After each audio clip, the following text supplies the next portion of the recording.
Welcome to another very low volume area, and the movie kicks off right where it stopped in the last one, but before that we get a flashback to the day when the sound whores arrive, with Jim running a red light, maybe, not sure, but he goes into the pharmacy, which is actually a store with a pharmacy in it, my bad on that guys. We see relics of the last movie and he leaves without paying for the shit that he bought, and goes over to his bitch ass kid's baseball game where the rest of the Ohana is, and Peaky Blinders is there too. He's a family friend, right? The deaf daughter Naruto signs to her dad that his hands are shit, let me cut the oranges, so that's your concern here, not the fact that he's cutting the oranges on wood that reeks of ass. Hands do get pretty dirty though. Anyway, his kid sucks fat cock at baseball, and they all notice a meteor or asteroid, I forgot which one was the right one, whatever, it's coming down, it's yelling timber, and these are the sound whores coming in, okay? That's how they arrive. They booked the first class ticket right next to Pennywise. So everybody unanimously decides to scram, mom and the two boys in the Volvo, and dad and Deafness in his truck. But then he sees the local cop, so he gets out, and the local cop knows Jim is one of the main characters, so he ignores everyone else and talks to him only, and they're like, you're black, that means you're gonna die first. Yep, I know. Then a sound whore fucking rhinos into his cruiser, panic ensues, truck won't start, mom driving around and taking evasive maneuvers from a rogue bus, and then they crash, but they're fine because of Volvo's excellent safety ratings. Then the daddy-daughter combo play hide and seek in a bar, and this bitch commits the cardinal sin of not having her phone on vibrate. You're a disgrace to all teenagers, you know that? At least I think you're a teenager. So the phone rings and sound fuckers come in and shit on everybody. Actually, I think vibrate still would have gotten caught. Maybe silent would have done the trick, but moving on. Everybody's dying except for members of the pretard family who escape out the back and meet the rest of the pretards at the cop car where brother does his final stand, black guy dies, we transition to day...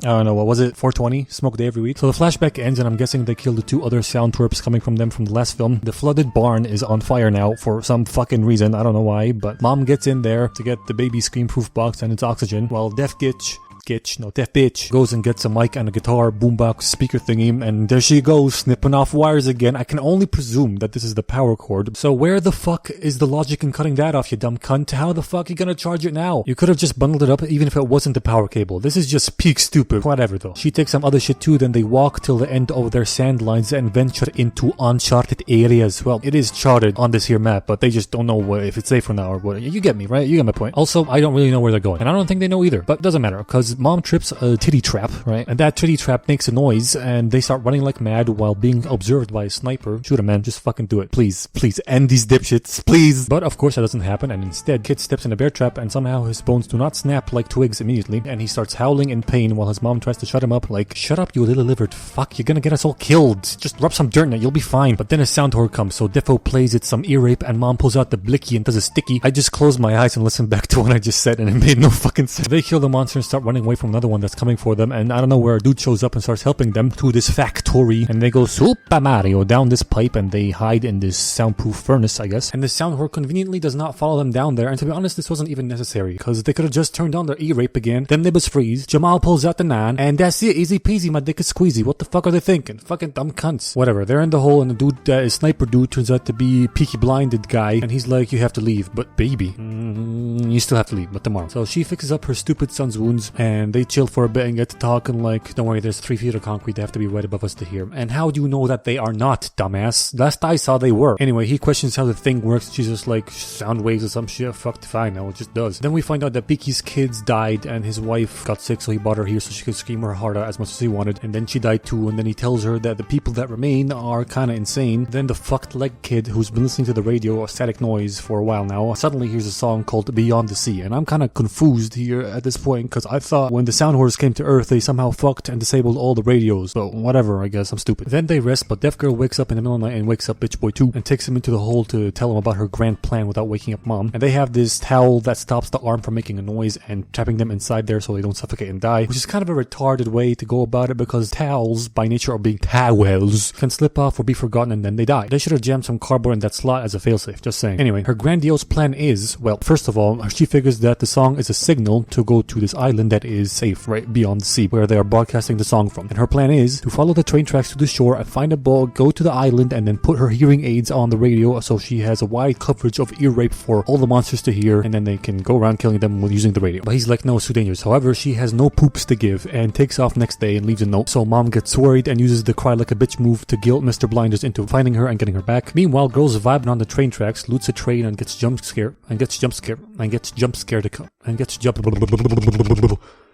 penis. She gets jump scared a couple of times, and the easiest feat of my life, she's gonna move her head and there's gonna be a sound hole right there. How surprising. Wow. So she notices the monster and blasts some Christian rock for her and tries to take its head off but misses the kill shot, then fiddles around with the gun for a bit. I guess it's jammed and she's about to die here, but then out of nowhere, Peaky Blinders shoots it in the back of the head, which is kind of an impossible shot because the way its back is angled, its armored back, might I add, makes it so that it can't be shot from the back. And not only that, he's shooting at the armor piece of the open face, so the likelihood of this shot landing is fucking zero. Also, this is another case of bullet should have hit her too, so this hoe should be dead by all accounts. Whatever though. They run to safety because another sound beeper's coming and he's like, alright, listen up, deaf bitch. Fuck, that doesn't make any sense. How am I gonna... Hey, enunciate, motherfucker. So he does, she reads his lips, he tells her to come back, but she convinces him to help her, and next day they find a boat and they take the whole day to get there, and when they do, Blinders is fooled by this creepy little girl that is obviously bait, and she springs into action, suddenly putting like this noise trap around his neck, okay? Then some cunts arrive with some pedophilic intentions in mind and take the deaf girl and her hearing aid, so Peaky tells her to dive, which she does, so he runs at them making a noise and attacking them, so sound whores listen to that and come here and attack. He takes the main bad guy, stabs him in the foot, he screams, guy jumps into water, struggles in the water cause other guy's being fucked by a sound whore up there, and he does not at all try to use his knife to fucking cut the line or a fucking retard, but hey, maybe all the tugging and pulling would have made him like slit his own throat if he tried to cut the rope, who knows. Anyway, he survives and the girl picks him up in a boat and he got the hearing aid as well and get away from the monsters that can't swim. Now back at the factory, right, Tolan left to go get some medical supplies for her retarded son so he doesn't get foot malaria or whatever, and some oxygen for her other offspring because they're running dangerously low on that, and she tells her stupid son to not worry and stay put, but after a while this absolute brain dead dipshit starts just wandering around for no fucking reason, like why? What are you doing? What are you doing, man? Then he keeps seeing scary stuff and the music keeps rising and he ends up in Peaky's main watchtower place, music still rising, he sees these curtains, he wants to see what's behind, and there's a dead body there. Definitely, certainly 100%. Actually, let's play a game. What do you think is behind there? Is it A, a dead body, B, a dead body, C, a dead body, or possibly D, Hitler's pubic hair? Please go ahead and leave your answers inside your brain because I do not give a shit and it's a dead body. He freaks out and makes a bunch of noise, attracting a monster, so he runs down, takes the baby and the radio into the furnace and accidentally traps himself in there. Way to go, buddy. Stellar job, idiot. Literally, all you had to do was follow the damn train, CJ. All you had to do was nothing. Legit nothing. You stupid fucking piece of sepsis. But here we are in this completely avoidable drama. Whatever. He's now stuck in there. Oxygen runs out and he can't open the door again, so he's forced to share the already super low oxygen tank with his baby brother or sister. I forgot what gender the baby is. It's a gender-fluid baby, right? He, she, it. The baby's a he shit, guys. The baby sexually identifies as an easy bake oven. The mom comes back just in time to notice that the fecal matter has hit the propeller and draws the monster away from them using gunfire, then uses one of the oxygen tanks to start a fire, which the monster is unfazed by, but she did that to set off the water fire alarm sprinkler stuff so she can sneak down there without the monster noticing. And she gets there, finds her kids trapped in a furnace, so she opens it up and saves them from suffocating, puts the towel down and closes the hatch again to hide from the monster. Now back to Peaky and No Speaky. They make it to the island and see that people are living normally, so their leader Obama takes care of them and they have a useless conversation like, you're black, yep, you're gonna die too, yep.